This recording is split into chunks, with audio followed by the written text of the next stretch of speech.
Hi, I'm Dr. Ashwini Bapat, an aging and illness coach with EpioneMD and a palliative care physician. And today you're watching Coffee with the Coaches, the place to be to navigate aging and illness with confidence. So before we get started, make sure to hit subscribe so you'll always be in the know when we come out with new helpful videos. Now, I'm so excited to have a dear friend with me who also happens to be a chaplain and an EpioneMD coach, Sarah Byrne-Martelli. Sarah is a Board Certified Chaplain in Acute Care, Hospice, and Palliative Care since 2003. She holds a Doctor of Ministry from St. Vladimir's Orthodox Theological Seminary and a Master of Divinity from Harvard Divinity School. She provides spiritual counseling for patients and families of all belief systems as they navigate the experience of illness, grief, and healthcare decision-making. She also serves on the board of directors for the Association of Professional Chaplains and the Orthodox Christian Association of Medicine, Psychology, and Religion. She is also the author of Memory Eternal, Living with Grief as Orthodox Christians. And that's what we're going to talk about today. So Sarah, thank you so much for being here. Thank you, Ashwini. Great to be here. And I do have my coffee. Awesome. So it is an accurate title. It is. I got my coffee as well. Awesome. So first of all, I just want us to say congratulations on this incredible book called Memory Eternal, Living with Grief as Orthodox Christians. So let's get to it. You are actually a really busy chaplain. You work in the hospital. You also do research. What made you sit down and write this book, Memory Eternal? Well, in my role as a chaplain, sometimes you also have a dual role as the bereavement counselor or bereavement coordinator. And so actually in my first job starting in 2003, 2004, I was the bereavement coordinator as well as the primary chaplain for a hospice program. And so I got a lot of my education in my schooling, but also really on the ground, I think, with patients and families providing support. And so I knew that grief is an important topic. I know that it is something that we're working on, talking about more openly in our culture, really supporting each other and having language around that. But I also felt like, I needed for myself to kind of spend some time thinking about, so I went back and did my Doctor of Ministry in 2000. I finished in 2019. And so during my Doctor of Ministry, I actually focused on grief and how it relates to faith. And so for me, I'm Orthodox Christian. That's what my endorsement is from as a chaplain. But of course, I provide support for patients and families of all faiths. So what I really wanted to do was synthesize kind of modern, secular, or sort of the best psychological approaches that we have now in the field of grief with my own tradition to provide really a strong resource for my theological tradition, while also really, having themes and concepts and activities that make sense to everyone. And it was going back to school was an opportunity. I was still working too, but it was an opportunity to really talk with people and do some good qualitative research and hear people's stories of what helped them in grief. And, to see what really worked and what they needed. And you actually include in your book some excerpts from the conversations you had with people who were going through grief and bereavement. Yes. So like you said, you did write this book originally for your Orthodox Christian community, the people within your faith tradition. But as a chaplain in the hospital and as a coach, you actually care for people of all different faiths, right? Mm-hmm. So are there aspects of this book that could be helpful to non-Orthodox Christians or for people of different faiths? Definitely. I mean, I think part of it is when we talk about grief and the process of grieving, we no longer think of grief as something you'd like just get over after a year, right? Or 13 months, make it through the anniversary and then you're like, move on with your life. No, instead, I think the whole sort of grief community understands grief as something that you exercise over time. You heal from it in different ways and you move through it, but you continue to live with it, right? Like it's still something that's part of you and probably will always be. And so the question is, how do we live with grief? using whatever traditions and beliefs that we have. So for me, I think the key is you have to spend some time reflecting on what you believe about death. What do you believe about the afterlife, if you believe that? What do you believe about your community? Who can support you? And so in my book, I write about it from that perspective, but certainly I think it would call anyone to kind of reflect on, how do we talk about grief in our family? How do we talk about what happens? Are we able to be kind of honest with each other about how hard it is, right? And just to find refuge in not only thinking about it, but also in our relationships with others, a spiritual or even just any kind of like community, right? If it's a quilting community, if it's a religious community, if it's a, choir that you sing in, whatever it is, so you can connect. And then also the end, I wrote a bereavement curriculum, an 8-week curriculum to use with groups or on your own if you wanted. And in the curriculum, it has guiding questions and then a lot of like quotes and my favorite kind of different beautiful quotes from poetry and from theology. And it also has grief activities.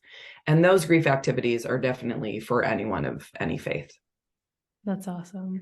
And so actually, for most people, when they think about grief, or when people think about grief within pop culture, they think about Elizabeth Kubler-Ross's, 5 stages of grief. What is it? Denial, anger, acceptance. Bargaining. I always forget them. Bargaining. Yeah. I think depression. Like depression. Yeah. Or feeling sad is probably feeling sad. Yeah. Although not depression, not in like the clinical sense, but like feeling very super bummed. Yeah.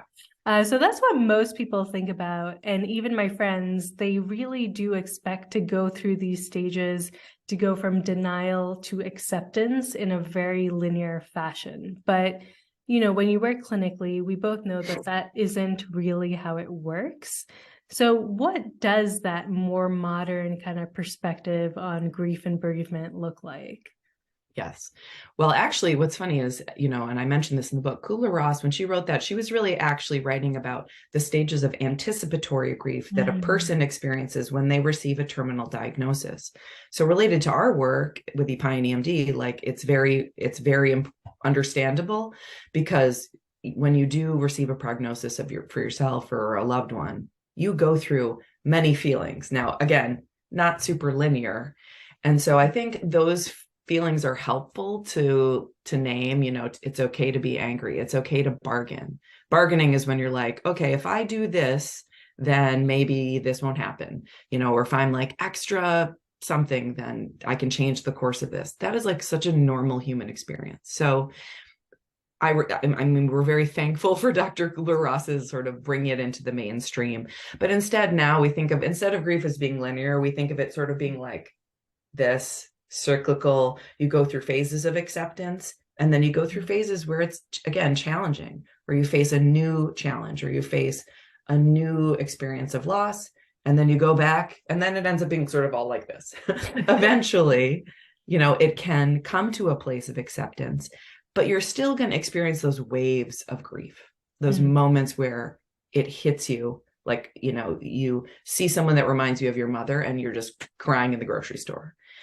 And so my hope is not that we eliminate the crying in the grocery store, although it's not fun to go through that. But my hope is that when it happens, we say, okay, this is part of my grief, and I have to let myself feel this way, understand and acknowledge what's happening. This person reminds me of my mother.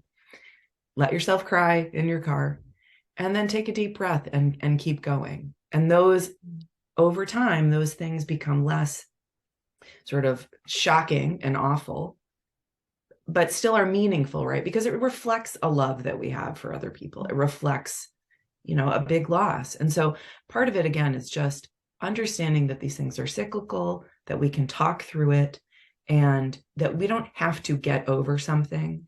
And we need to give each other space to actually acknowledge loss and to learn to live with it. Right.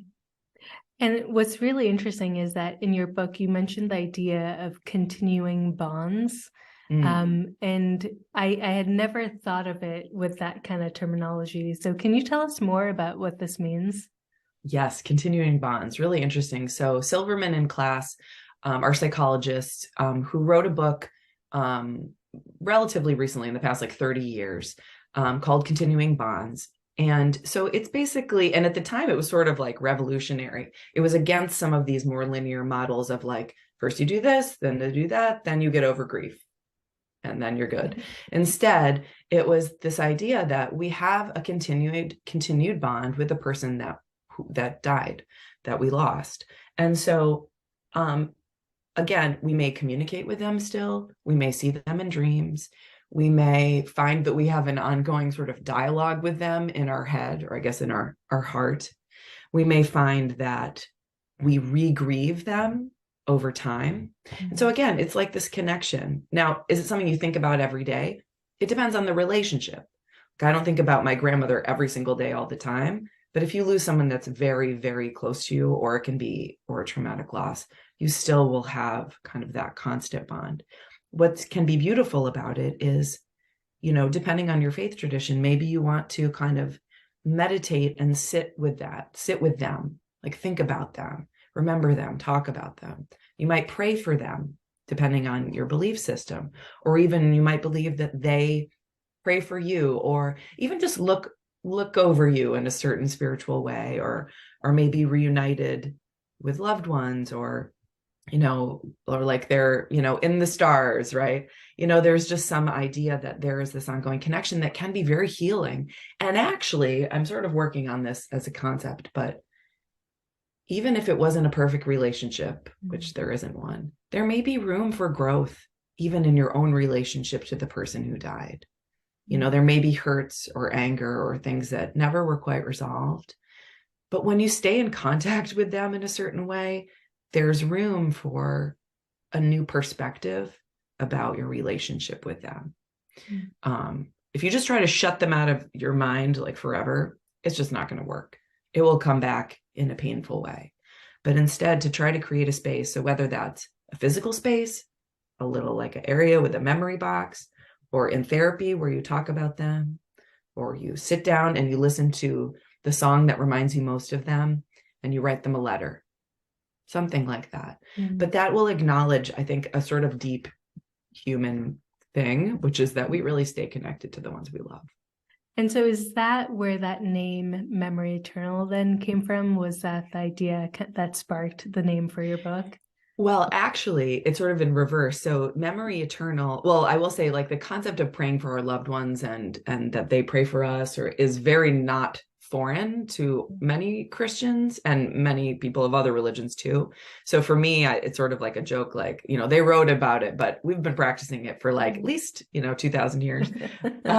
Maybe not with that term, but when someone dies, often in religions, there's like a phrase you traditionally say. And so when a person at the funeral and at a memorial, you sing this prayer, may their memory be eternal with the saints. And so like it's a memory eternal, you chant in Byzantine chant, in Greek or English or Arabic or whatever language.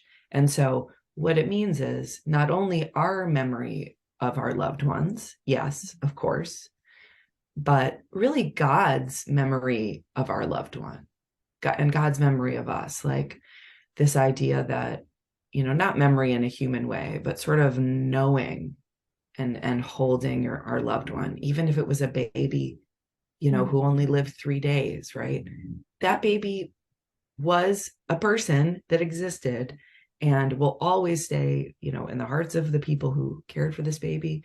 But for us, they will not be forgotten by God either, or by the holy, or this, the holy kind of universe, or however you want to think about it. I think it's really important because I think for me, it sort of takes the, yes, we have to remember them, but there is also this sort of deep knowledge that they will always be remembered. And it's not just up to us, but it's part of a bigger picture. Right. That we might not understand right now, but that maybe we will someday. That's beautiful. So I guess the other question that always comes up, specifically around the holidays can be really tough for someone. So whether it's Christmas or Diwali or Easter that's going to be coming up soon, holidays are full of rituals and traditions that you share often with the people you love. And in the book, you really offer the idea of giving permission to try something different as one way of kind of coping with the holidays. Can you tell us more about what you mean by that? Sure. So first of all, you need to listen to what you need deep down. Okay. And so that's really the key. If for you, adhering to the traditions of your family or your religious traditions around the holidays is comforting to you, that is great. And then that you can just go with that.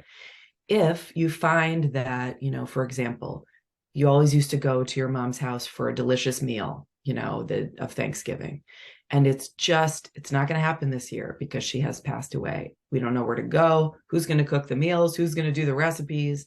And it's not a source of joy, but it's a source of like pain and stress. You can have permission to take the year off from Thanksgiving and you can go to a restaurant, or you can go to Florida, or you could go to a different church, for Christmas, or you can just change it up a little bit. Give yourself a little bit of space to do that. If you don't want to cook dinner for everyone, don't do it. It's fine. Okay. And if people don't understand, I'm sorry to hear that, but you know what, like, this is what you need right now. And to be able to say, you know what, this year we're going to do something different. And maybe that means looking outward. Maybe it means going to a homeless shelter and bringing food. Maybe it means ordering a ton of socks off Amazon and giving them to random people, something that's different. I think it might bring you joy. And then, maybe next year you're ready to kind of go back. You're ready to kind of start new traditions and hold on to some traditions that you always had, like always bake these particular cookies or always make this very delicious meal.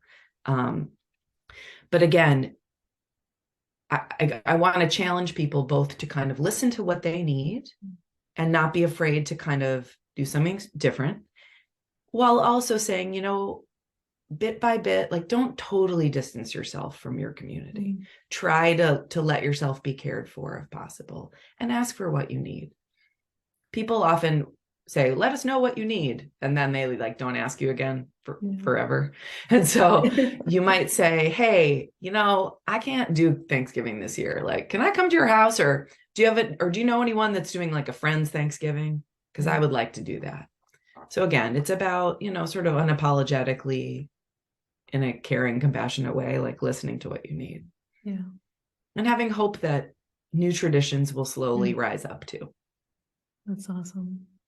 So the grief experience also really depends on, like you said, whether it was a sudden death or a death after a long period of illness, or it can really be impacted by the type of relationship you had with that person, right? Some people may have had an emotionally abusive relationship or a physically abusive relationship. Can you tell us more about how that type of complicated relationship could impact grief and bereavement? Because I think we don't talk about this enough. And I think a lot of people, because of that, because they haven't had the best relationship with the person that died, get kind of mixed messages on what their grieving process should look like. Right.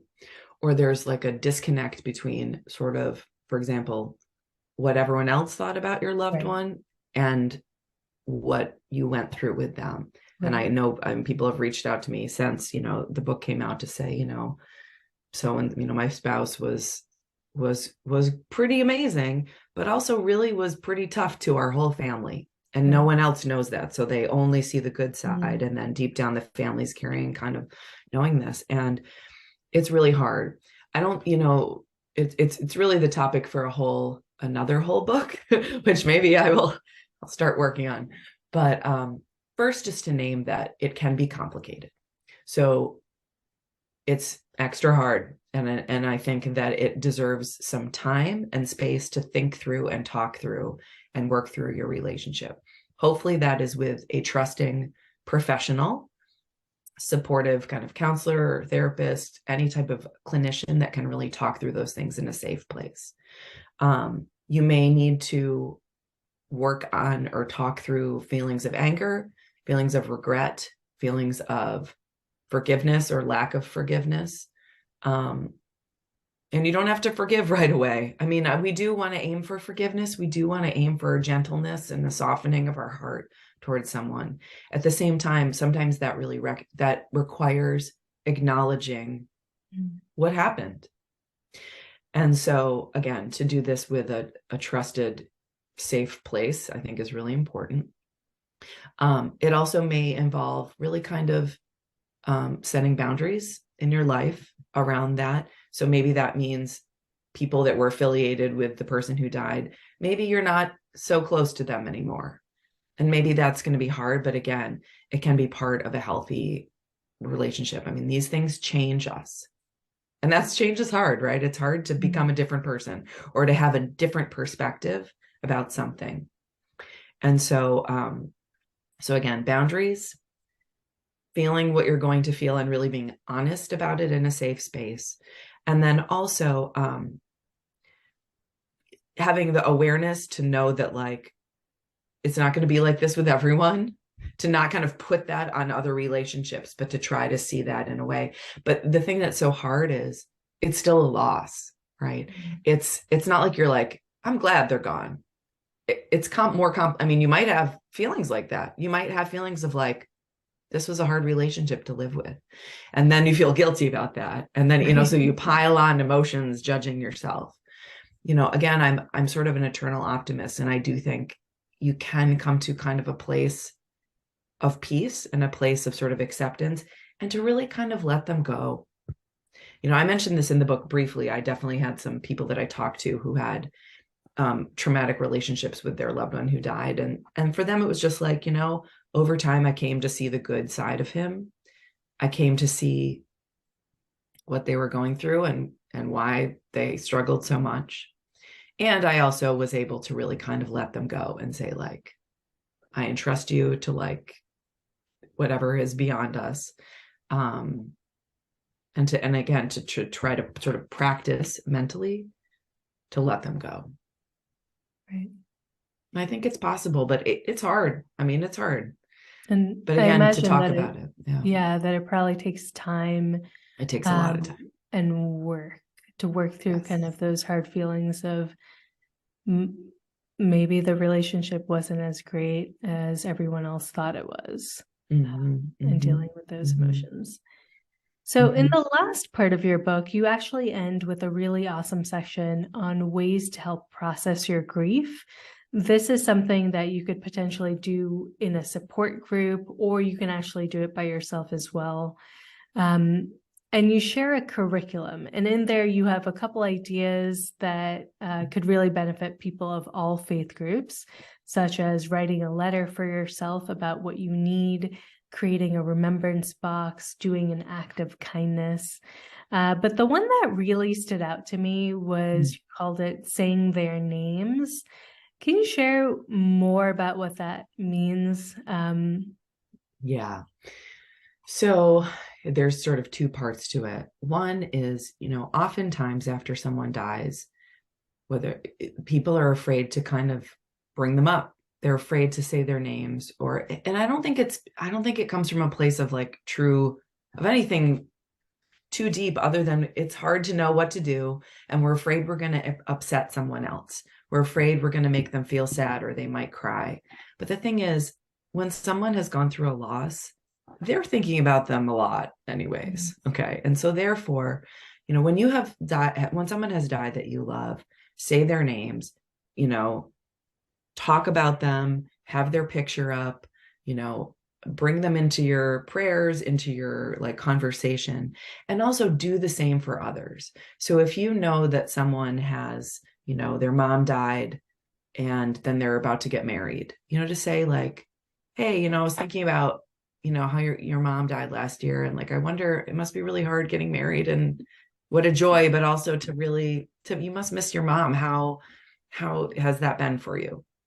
And so the only risk is that they say, well, either they cry and feel sad, in which case that was good because it's giving them a space to do that.